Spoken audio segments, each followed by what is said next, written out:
阿美族语来唱的。阿美族很多吼嗨呀吼咿呀哪路啊，刚刚有听到吗？知道那个什么意思吗？什么意思？不知道要问啊。什么意思？你们怎么都不会问呢、那么听话，都不懂那意思，对不对？我解释给你们听。那卢安、吼嗨呀、吼咿呀，它是一种阿美族的唱歌的方式，它没有意思的哦。不好意思啊，为什么会有这个？其实就很像美国黑人，有没有？他们有 R&B， 呜呜耶，有没有？R&B 不是有呜呜耶耶吗？那个呜跟耶没有意思啊。中文也有类似的，中文可能是啦啦啦啦啦啦啦啦啦啦啦啦对，拉有意思吗？没有嘛。可是阿美族啊，很多你听得到，哦嗨呀、哦咿呀、哪路啊、维哈嗨，都是这样子，都是在唱歌的一种称词。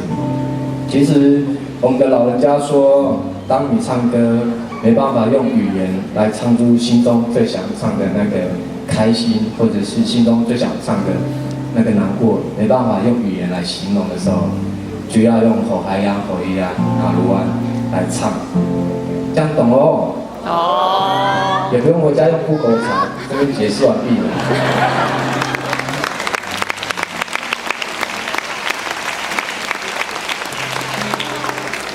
然后，只要听到我在唱吼嗨呀哪路湾的时候，就代表我们已经唱到 R&B 的境界了，没有办法用语言来形容了。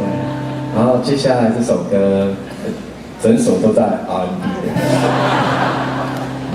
当然是一种心境。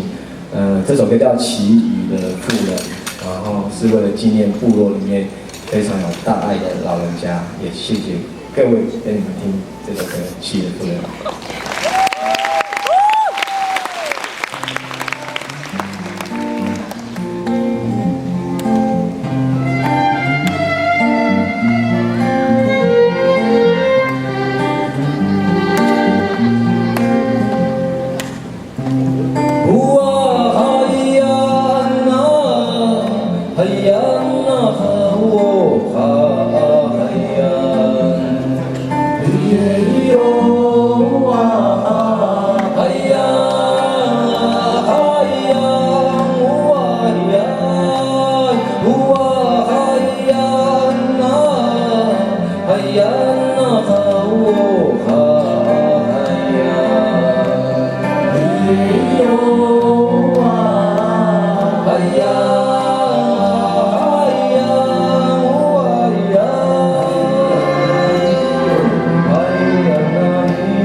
Yeah.